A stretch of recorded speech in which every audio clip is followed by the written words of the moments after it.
Robert Fox is defense editor at London Evening Standard. Welcome to our program, Mr. Fox. Hello. Good afternoon from London.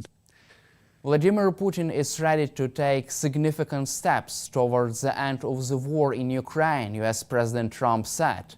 Trump also says that Vladimir Putin will suffer a lot if he doesn't settle the war. Do you feel that the tide is turning against Vladimir Putin right now with Trump in the White House? I think I'd like to turn your question round. I don't think matters are as favorable to Vladimir Putin as he might have expected with the return of Trump.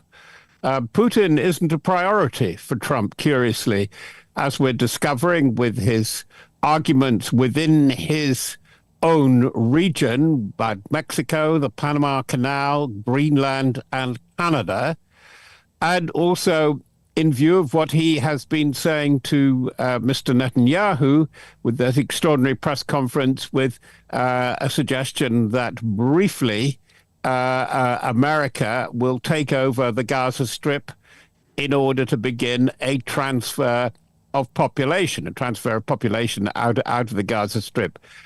We know he's interested in Ukraine, and he talked about Ukraine a lot during the election campaign. But we haven't seen much above ground activity from America on this. And I think that we have to wait a few days. Obviously, Trump being Trump, that he would look for a deal one-on-one with Putin. But this is where President Zelensky has been very clever in making it clear to the European allies any discussion or let alone agreement about Ukraine must involve the head of government in Ukraine. From your perspective, how far Donald Trump can go in confronting Russia? I think he'll be careful because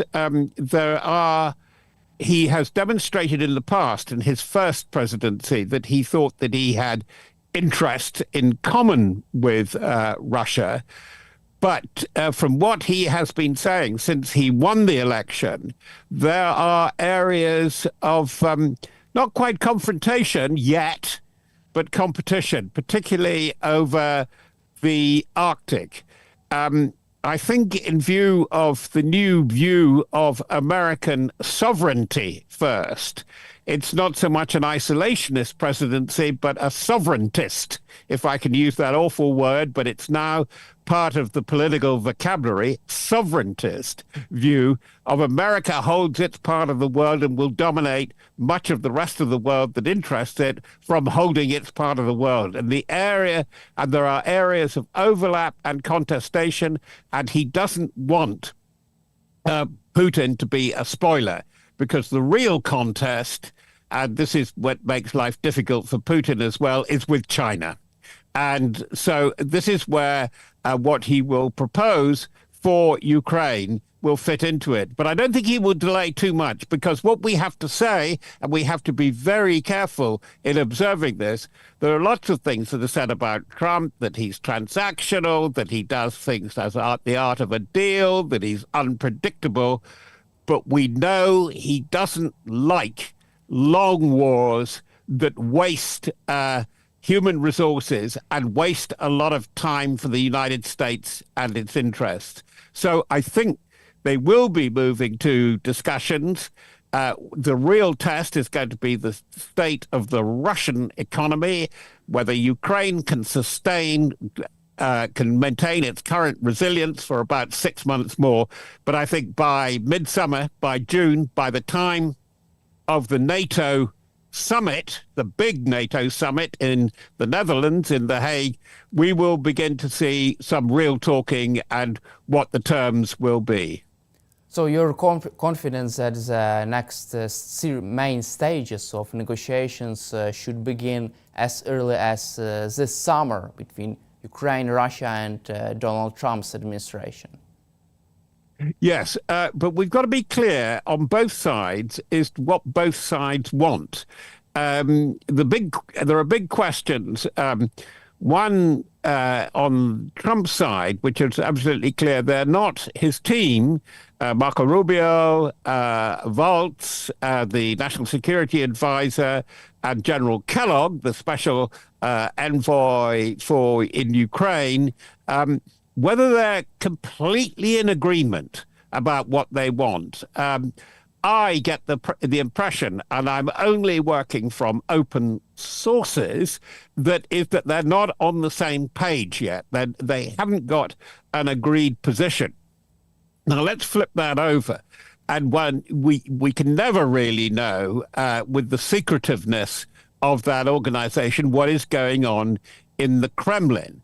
But there have been unofficial noises that that there is real concern about how Russia and the Russian economy, and particularly the war economy, now depends on China.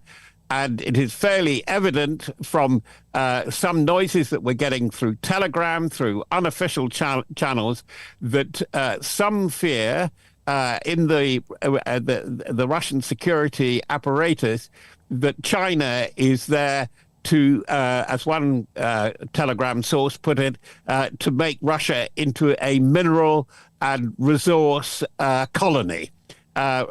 China, which has enormous resources itself, as we know, is rapacious. In other words, grabbing all it can in terms of REE, rare earth elements. And by the way, the US is on much the same mission, and it will all come down to that. But as I said, the other thing that is so interesting is to see actually the state of the Russian economy. How can you keep up this enormous pressure to turn so much of economic, by that I mean fiscal and industrial effort, to the war, to the war, which is grinding on, but at a tremendous price. How many months that can go on? I think it'll be a few months more, but I think we're beginning to see the cracks already. And do you expect a ceasefire deal on Ukraine to be reached until the end of this year? I expect something. And why I'm so cautious with my words is I don't think it will be a resolution. I think they're going to find it, all parties are going to find it very difficult to get to a resolution, a position on which you can build. Because after all, we've got precedent here, which they keep citing, is, Minsk 1 and Minsk 2. And it's amazing to see when you get pronouncements from Lavrov and from Putin's own office, from the more extravagant pronouncements from Medvedev, really they are bringing up the same terms of Minsk, of the Minsk agreement. It's a demilitarization to start with. That they've got stuck on that. What would be very interesting to see is how much Russian forces have the capacity to enforce the kind of deal that they seem to be looking for. Also, let's cover recent statements from the Russian ally. Do you feel that the public opinion in Russia is also moving forward peaceful settlement of the war in Ukraine? And also Reuters reported that Russian elite would like to see this war settled as soon as possible. Well, the Russian allies, it's fairly clear through the Astana process, the CSTO, the Central State Treaty Organization, don't like providing cannon fodder, which is what they're there for. That this is Putin's appeal to them. Can you support me? And we've even had this from the recently re-elected, if I can put it like that, head of government, head of state in Belarus. That it is a drag on them, and they would like to see some settlement.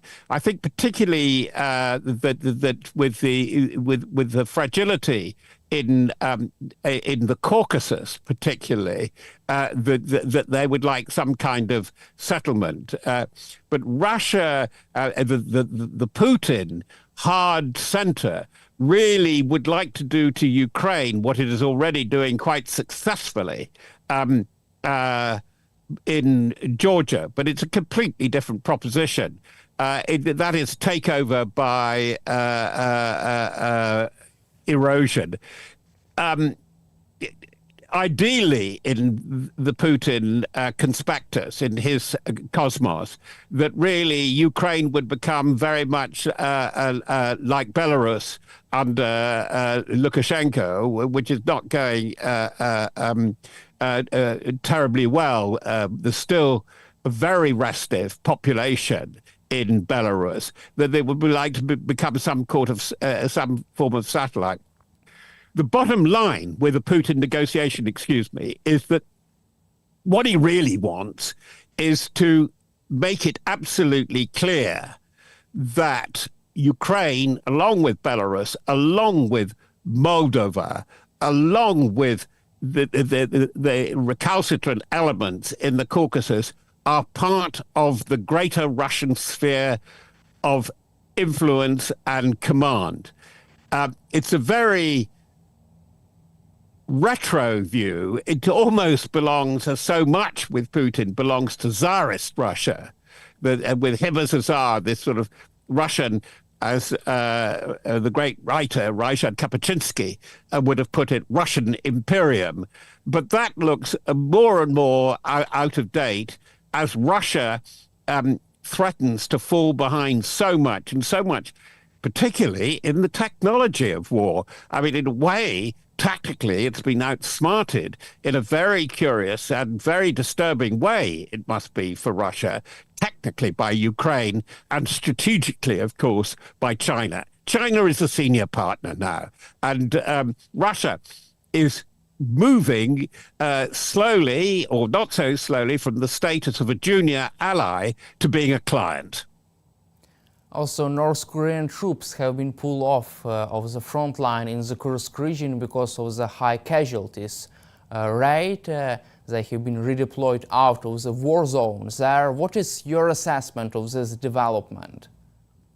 Well, I don't know, because I'm not there and it's very difficult to calculate reports. But what I would say is that there has been a ferocious in this very sad scenario, but to say there's something almost comical about the propaganda war about the North Koreans.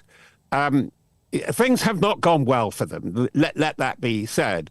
It's not clear whether 8,000 or 11,000 were committed, and certainly a lot have been killed and injured. I think that the reports from British and American intelligence, working from surveillance and from open sources, that the casualty list is over 3,500, seems to me to be pretty clear. What is so terribly interesting is that very much sort of pro-Russian propaganda channels, and there's one that purports to come from the German Axel Springer publishing empire, that was pointing out that these are the elite troops. They were there to show the way of how the new ways of war would be done in North Korea. They would be there to help train Russians. I mean, where the imagination of the writer comes from is quite extraordinary. But the North Korean gamble by Putin's Kremlin seems to have caused an awful lot of trouble, and it seems, from sources working in Shanghai and Beijing, tell me, it seems to have annoyed the Chinese hierarchy an enormous amount, giving such free play to the maverick regime in Pyongyang of Kim Jong-un. Let's cover also another idea of sending European peacekeeping forces to Ukraine. President Zelensky says that there is a need for at least 200,000 troops, European troops in Ukraine, to properly enforce a ceasefire line in case if there would be such a deal. What is your take on that?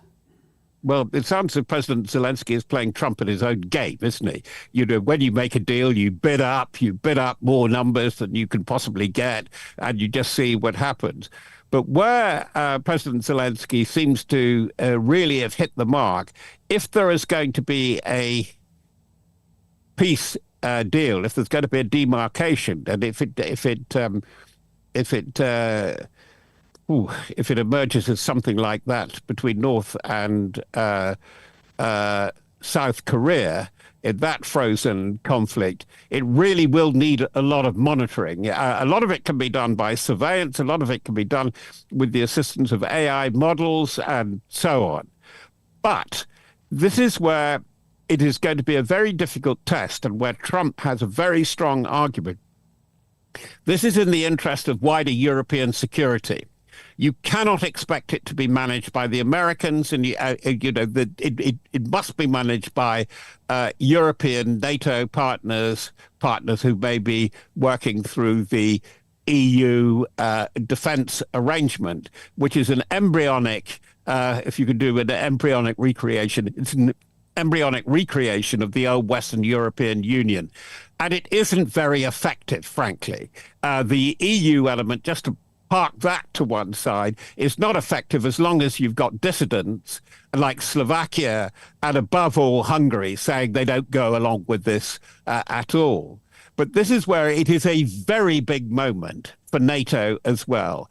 And this will come up at the summit in The Hague on the 24th and the 25th of June. Because how much of its own affairs can the European alliance in NATO do? And this is the point. Trump talks numbers. You've got to up the expenditure in proportion to your GDP of anywhere between 3.5, as his advisors put it, to 5% of GDP. The 5% of GDP simply won't happen. But in fact, where he does have an argument, and this is where there's a great deal of difficulty, and it is very important for the prospect for future peace and stability in Ukraine, is what the European partners will do for themselves. And that is where you get great confusion at the top. The big three military powers in European NATO, Germany, France, and Britain, are bedeviled by political confusion. And I include my country. I very much include Britain in that, because the Starmer government simply does not seem to know what it wants with defense and security and resilience policy and strategy. And there's something culturally about them where they do not seem to understand how the utility of force, the projection of power, enforcing a foreign policy requires credible military. And there's so much at the moment which is simply incredible about Britain's military posture. Also, let's cover Trump's threats to Panama and Greenland. Donald Trump says that the U.S. will take control over Panama Canal and Greenland in diplomatic or even military way. He does not exclude deploying troops to this region. What do you make of this Trump's threats around the globe? He hasn't got enough. He hasn't got enough troops to do all that he says that he might have to think of doing. Look, he can't do Greenland, and what do you do? I mean, they've got rights to 3 bases, a cluster of 3 bases there. What's he going to do? A major submarine base? He is very keen on a lot of these things. There's minerals and oil which make people very interested, particularly off the northeast of the great island of Greenland. But a lot of it, including Panama, is about area access defense denial, as you know, in the jargon, AADD. And he's got this obsession that China controls the Panama Canal. No, it doesn't. Chinese groups, Hong Kong-based, I believe, have an interest, quite a powerful interest, in 2 of the 5 ports. There are 4 major ports on the Panama Canal. So let's talk back there. He cannot confront Mexico and Canada, and it's not quite clear what he intends with Canada, occupy the canal zone of Panama, claim that America can take over Gaza, which is the latest thing, albeit temporarily, that's come up in the press conference, the news conference with Benjamin Netanyahu in Washington. It's simply not there, because it's very peculiar to say, even with a defense budget of well over $750 billion, something going north of $800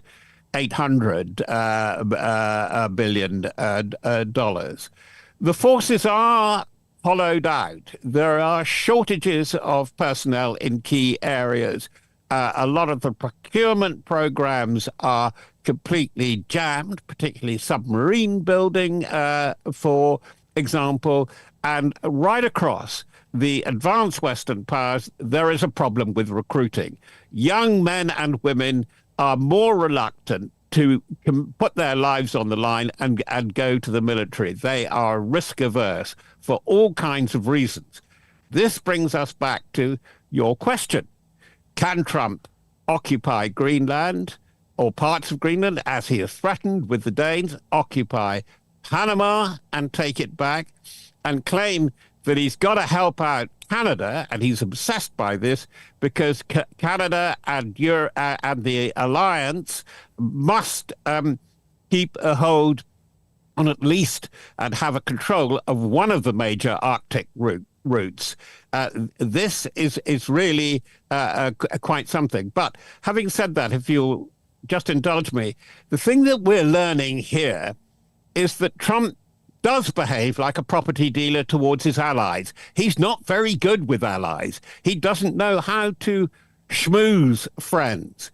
He seems really happier to schmooze people who are less than democratically underpinned, if I could put it like that, like Putin, even Xi to some extent, and Kim Jong-un. He seems to like dictators rather a lot, but he's got to bring on board a lot of the of his truly democratic allies. And there's an interesting thing to note. I'm fascinated in the whole story of the Arctic regions, which is a big area of contestation. He needs the Nordic powers, particularly the Norwegians, absolutely on side with him, as much as he needs the Danes, the Swedes, and the Finns. But the Norwegians, and I'll come back to why in a minute, and he needs Britain, by the way, very, very much in Antarctica, because that is another area of contestation where there is a quasi-military militarization that's been going on, particularly from Chile, Argentina, including China, that has its fifth major research station. It's got nothing to do with peaceful civil science so much. In its main intent, it's to do with space and space control and satellite control as much as anything terrestrial. And why Norway? Norway, proportionally, certainly, has the richest heritage fund going. Proportionately, it has as much clout as that of Saudi Arabia.